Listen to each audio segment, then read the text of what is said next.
सावन में मोरनी बन के मैं तो समझम नाचूं, ओ मैं तो समझम नाचूं।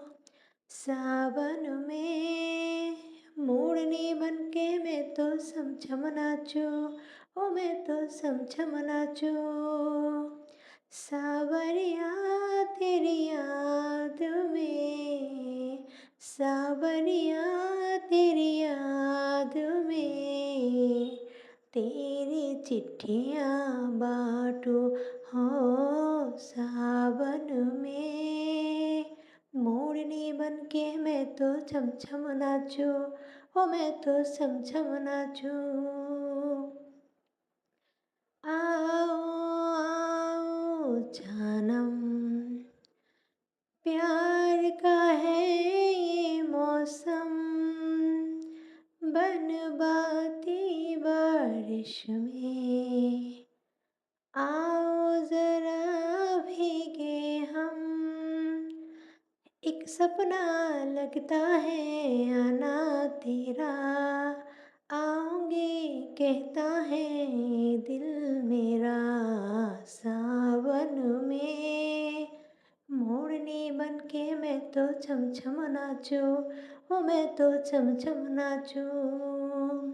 सावरिया तेरी याद में, सावरिया तेरी याद में, तेरी चिट्ठियाँ बाँटूं हो। আসসালামু আলাইকুম। কেমন আছেন সকলে? আশা করি সকলেই ভালো আছেন।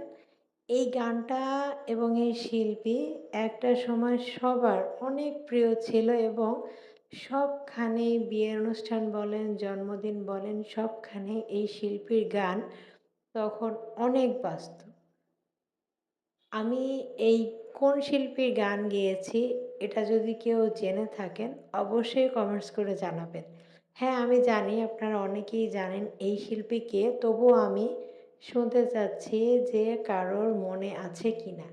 তো এখানে যে ফ্রেশ লতিগুলো দেখতে পাচ্ছেন এগুলো কিন্তু আমি বাজার থেকে আনিনি। আমাদের পাশেই একটা ছোট্ট একটা কচু বাগান আছে যেখানে এই লতিগুলো হয়েছিল, তো সেখান থেকেই আমি ছিঁড়ে এনেছি। বেশি হয়নি, জাস্ট কয়েকটা হয়েছিল সেটাই তুলে এনেছি আর কি।